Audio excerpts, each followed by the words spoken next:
ॐ ज्ञानतिमिरान्धस्य ज्ञानञ्जनशलाकया चक्षुरुन्मिलितं येन तस्मै श्रीगुरुवे नमः। नमो विष्णुपादाय कृष्णप्रेष्ठाय भूतले श्रीमते भक्तिवेदान्तस्वामिनिति नामिने। नमस्ते सारस्वती देवे गौरवाणी प्रचारिणे निर्विशेष शून्यवादी पाश्चात्यदेशतारिणे नित्यानंद नमस्तुभ्यं प्रेमानंदप्रदायिने कलौकल्मषनाशाय जानवापते नमः।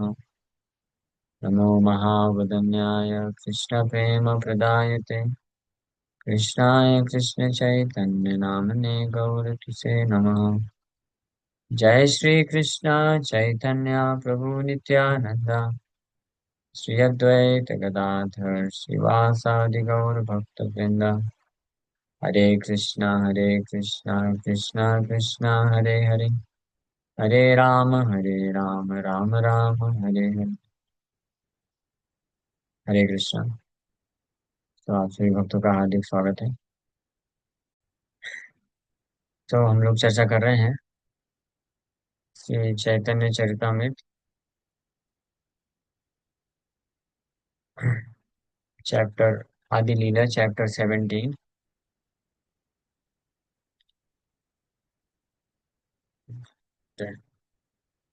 We started this verse. No, ये तो भागवतम।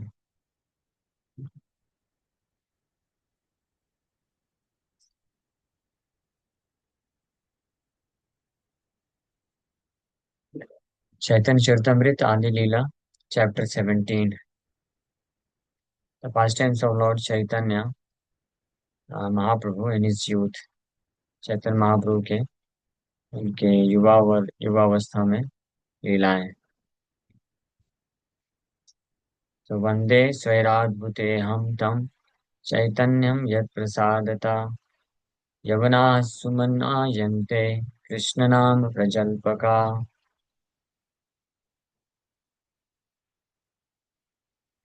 जी हम लोग किए थे श्लोक।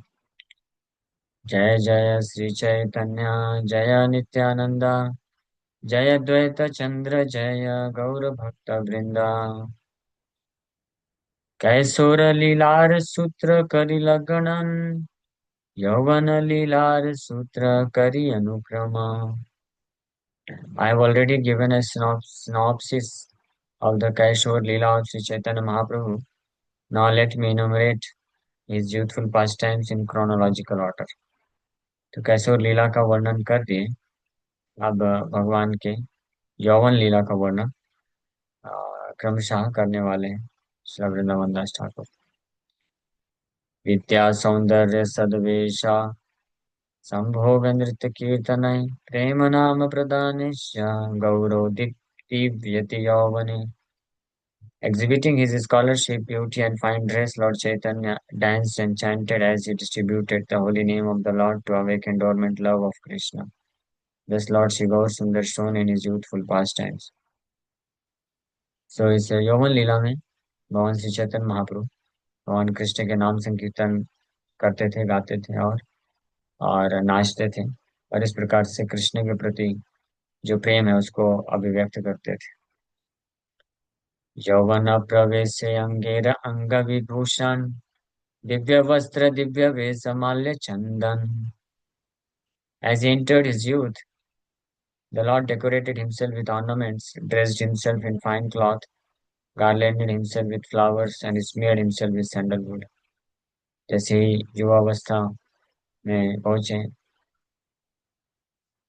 महाप्रभु तो अपने आप को अनेकों दिव्य आभूषण से डेकोरेट करते हैं, अच्छे से कपड़े पहन के ड्रेस करते हैं और फ्लावर गार्लैंड से पहनते हैं और चंदन का लेप अपने शरीर में लगाते हैं। ये विशेष प्रकार के अरेंजमेंट के द्वारा महाप्रभु संकीर्तन में नृत्य करते थे। विद्यार औधत्य काहू न करे गणन सकल पंडित जिनि करे अध्यापन। By dint of pride in his education, Sri Chaitanya Mahaprabhu, not caring for anyone else, defeated all kinds of learned scholars while executing his studies. अपने विद्या के प्रभाव से, by dint of his learning,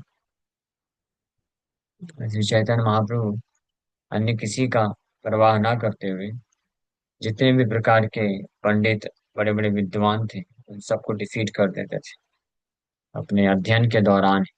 ये लीला विस्तार से हम लोग श्रवण किए हैं वृंदावन दास ठाकुर के द्वारा चैतन्य भागवत। वायु व्याधि छले कैला प्रेम प्रकाश, भक्त गण लया कैला विविध विलास।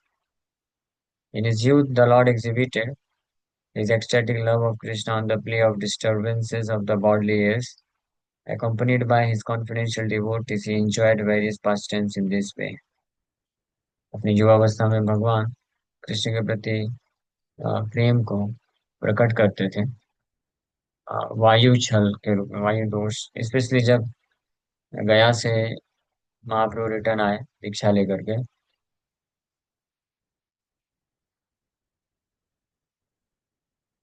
तब वो पूरी तरीके से बदल गए। निमाई पंडित से निमाई वैष्णव बन गए। Earlier he was very proud, proud not in, ऐसा उस प्रकार से नहीं जिस प्रकार से हम अहंकार हो जाता है, प्राउड हो जाता है, but he was very bold and very strong in arguing on scriptures. शास्त्रों पे आर्गुमेंट करने और डिफीट करने में बहुत ही स्ट्रांग तरीके से जो है अपने आप को प्रस्तुत करते थे। लेकिन आफ्टर इनिशिएशन कृष्ण नाम में, सो वो भगवान कृष्ण के प्रति प्रेम को व्यक्त करने लग गए। ही बिकेम वेरी हम्बल, और उस प्रेम को अपने वायु छल, वायु दोष, वायु व्याधि छले, वायु व्याधि के रूप में प्रकट करते थे। तो लोगों को ऐसा लगता था कि इनको कोई ये रोग हो गया है, भगवान के एक्सटेटिक सिम्टम्स को नहीं समझ पा रहे। तो इस प्रकार से अनेकों तरीके से अपने लीलाओं को प्रेजेंट करते हैं। According to Ayurvedic treatment, the entire physiological system is conducted by three elements, namely Vayu, Pitta, and Kapha, air, bile, and mucus. Secretions within the body transform into other secretions like blood, urine, and stool. But if there are disturbances in the metabolism, the secretions turn into Kapha by the influence of the air within the body. According to Ayurvedic system, when the secretion of bile and formation of mucus disturb the air circulating within the body, 59 varieties of diseases may occur. One such disease is craziness. तो आयुर्वेद के अनुसार हमारे शरीर में कफ, पित्त, वायु, तीन धातु होती हैं। और ये जो धातु है, ये अगर प्रॉपर बैलेंस रहते हैं तो शरीर में फंक्शनिंग अच्छे से होता है, और मेटाबॉलिज्म जो है नॉर्मल बैलेंस तरीके से कार्य करता है। और बट अगर ये जब डिस्टर्ब हो जाता है, तो जो secretions with in the body, वो एक्सेस कफ, म्यूकस को बनाते हैं, इससे बहुत प्रकार की बीमारियां आती हैं। तो उसमें से एक बीमारी का नाम है क्रेजीनेस, जो महाप्रभु एग्जिबिट करते हुए प्रतीत होते थे, लेकिन ऐसा था नहीं कुछ। अब वो सिम्टम्स कृष्ण के प्रेम के जो लक्षण हैं प्रकट करते थे, वैसे इस वायु दोष की तरह दिखते थे। So on the plea of disturbance of the bodily air and metabolism, Sri Chaitanya Mahaprabhu acted as if crazy. Thus, in his school, he began to explain the grammar of verbs through Krishna consciousness, explaining everything in grammar in relationship to Krishna. The Lord induced his students to refrain from worldly education, for it is better to become Krishna conscious, and in this way attain the highest perfectional platform of education. तो इसके कारण कृष्ण के प्रति तीव्र आसक्ति या प्रेम होने के कारण महाप्रभु अब हर जगह केवल कृष्ण कॉन्शियस में बातें ही करते थे। वो स्टूडेंट्स को पढ़ाते भी थे, तो ग्रामर के वर्ब्स को कृष्ण कॉन्शियसनेस तरीके से पढ़ाते थे। हर चीज वो कृष्ण के रिलेशनशिप में पढ़ाते थे। और अपने स्टूडेंट्स को ये जो भौतिक शिक्षा है, वर्ल्डली एजुकेशन, वर्ल्डली इन्वायरमेंट ये सबसे दूर रहने के लिए बोलते थे। और बोलते थे कि आप you better remain Krishna conscious, और इस प्रकार से आप परम सिद्धि को प्राप्त करो। तो इसलिए कई लोग जो है उनको फिर इस प्रकार से सोचते थे कि पागल हो गए, क्रेजी। तो ये नया चीज नहीं है, पहले से ही महाप्रभु के टाइम से चल रहा है। Anyone who becomes very attached to Krishna, he he is considered to be crazy by others who are materialistic, or who are not so, no, or devotees, even devotees who are not so attached to Krishna। Krishna के प्रति जो बहुत आसक्त हो जाते हैं, जो Krishna conscious devotees भक्त हैं, तो उनको फिर बाहर के समाज के लोग उनको या तो पागल समझते हैं, और यहाँ तक कि ऐसे भक्त भी जो पूरी तरीके से कृष्ण कॉन्शियस नहीं होते हैं, जिनका अभी भी भौतिक जगत में भौतिक सेंस ग्रेटिफिकेशन का कुछ अटैचमेंट या डिजायर रहता है, तो वो लोग फिर ऐसे भक्तों को पागल समझते हैं, या सोचते हैं कि ये फैनेटिक हैं, या ये केवल कृष्ण का ही बात करते हैं, इनको वर्ल्डली डीलिंग करने का इतना समझ नहीं है, ऐसे करके बोलते हैं। जैसे प्रभुपाद जी को भी क्रिटिसाइज करते थे कई लोग, यहाँ तक कि कई लोग शास्त्र के स्कॉलर होते थे, वो लोग भी क्रिटिसाइज करते थे। बोलते थे आपके आज प्रभुपाद जी, स्वामी जी, ये तो ये व्हाट क्रेजीनेस इज दिस, वो हर जगह केवल कृष्ण कृष्ण कृष्ण का ही बात करते हैं। भगवत गीता में कर्म योग है, ज्ञान योग है, ध्यान योग है, उसमें भी वो भक्ति का ही बात करते हैं, कृष्ण को पूर्ण रूप से समर्पण करने का बात करते हैं, कृष्ण कॉन्शियसनेस का ही बात करते हैं। तो इस प्रकार से एक शुद्ध भक्त जो कृष्ण से आसक्त होते हैं, उनकी भावनाओं को कोई भी बाहर का व्यक्ति, जो मटेरियलिस्टिक व्यक्ति हैं, वो तो समझ ही नहीं सकते हैं। यहाँ तक कि so called followers of religion, they can also not understand. और यहाँ तक कि sometimes materialistic devotees also cannot understand। Materialistic devotees, Prakrit Bhakt, matlab, those devotees who have desire for sense gratification, and as well as they want to perform devotional service to Krishna, तो ये प्राकृत भक्त कहलाते हैं। ये प्राकृत भक्त या materialistic devotees and जो शुद्ध भक्त होते हैं लाइक शिला प्रभुपाद, तो ये एक हमेशा गैप बना रहता है, डिफरेंस बना रहता है। तो एक प्राकृत भक्त भी शुद्ध भक्त के जो स्टेटमेंट्स हैं, वर्ड्स हैं, या उनके जो एक्शंस हैं, उसको नहीं समझ पाते हैं। Sometimes they criticise him. तो महाप्रभु को भी इस प्रकार से उस समय लोग ऐसे पागल समझने लग गए कि पूरी तरीके से कृष्णा कृष्ण कृष्ण ही करता है। ठीक है, जैसे कुछ लोग होते हैं, बोलते हैं ठीक है, कृष्णा परम भगवान है, कृष्ण का भक्ति है, अल्टीमेटली कृष्ण कॉन्शियस ही होना है, कृष्ण को प्राप्त करना है। लेकिन हम समाज में रहते हैं, तो बाकी चीजों को भी आपको लेके चलना पड़ता है, सोसाइटी को साथ में लेके चलना होता है। तो ऐसे लोग अपने आप को ज्यादा इंटेलिजेंट समझते हैं, बुद्धिमान समझ करके, और ऐसे जो कोई भक्त होते हैं, those who have this willingness to become fully attached to Krishna, and for the sake of making people also to become fully attached to Krishna, when they speak or when they act in a certain manner, so they are considered to be either immature, less intelligent, or not practical in their dealings in the material world। तो इस प्रकार के इल्जाम लगाए जाते हैं। Anyway, ये तो हमेशा चलता ही रहता है। So but Mahaprabhu he never compromised, he always taught this। हमेशा बिना समझौता के महाप्रभु ये सिखाए, one should become fully attach to Krishna, और यही जो है जीवन की परम सिद्धि है। सो we should try to follow in his footsteps, doesn't matter what people think about us। On these grounds, Srila Jiva Goswami later compiled the grammar entitled Harinamamrit Vyakaran। Shri जीव गोस्वामी एक महानाचार्य हुए, तो श्री चैतन्य महाप्रभु के पद चिन्हों में पालन करते हुए उन्होंने एक व्याकरण व्याकरण भी लिखा, संस्कृत व्याकरण ग्रंथ की रचना की, जिसमें हरिनाम, केवल हरिनाम के माध्यम से सब कुछ सिखाया। सारे जितने भी व्याकरण के नियम कानून है, सब जगह भगवान हरि के, कृष्ण के अनेकों अनेकों नाम का इस्तेमाल करके सिखाए।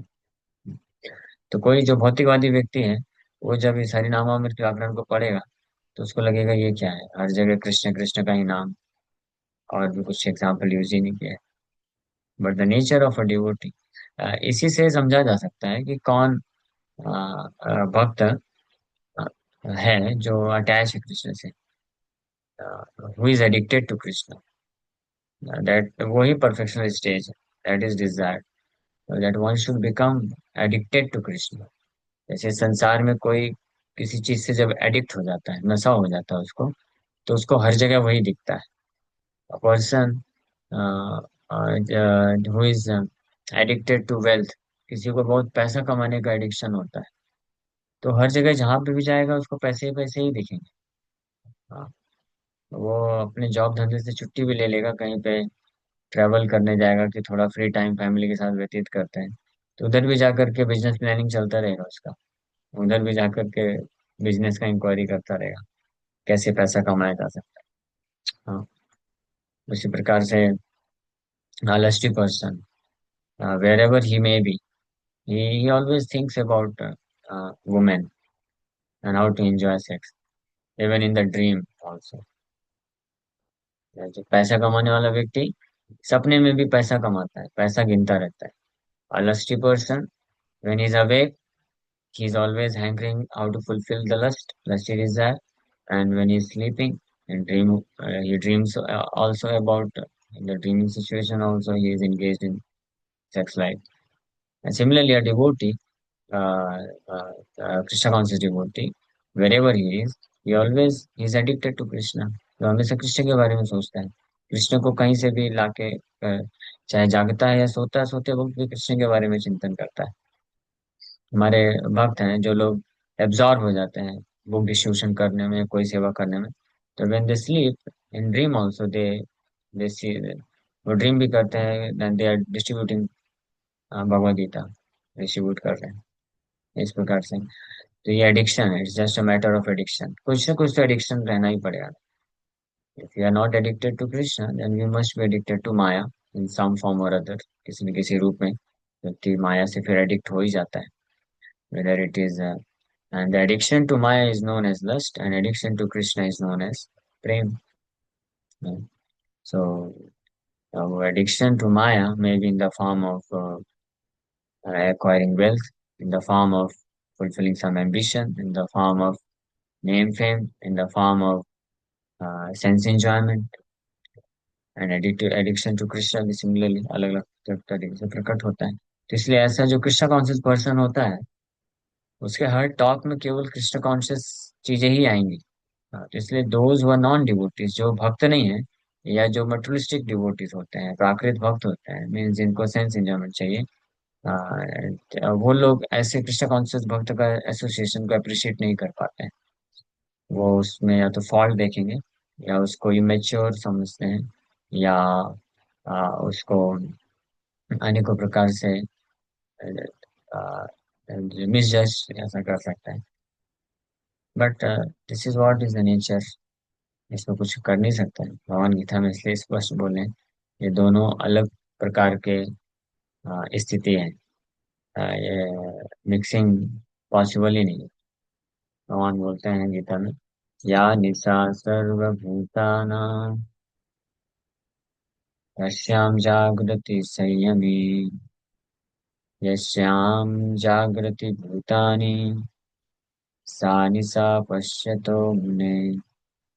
और क्योंकि इस संसार में ज्यादातर population they are not Krishna conscious, तो इसलिए उनके दृष्टिकोण से Krishna conscious devotee appears to be a crazy person or immature person, और अलग अलग इस प्रकार से लोग समझ सकते हैं। So what is night for all beings is the time of awakening for the self control, and the time of awakening for all beings is night for the introspective sage. So there are two classes of intelligent men. One is intelligent in material activities for sense gratification, and the other is introspective and awake to the cultivation of self-realization. Activities of the introspective sage or thoughtful man are night for persons materially absorbed. Materialistic persons remain asleep in such a night due to their ignorance of self-realization.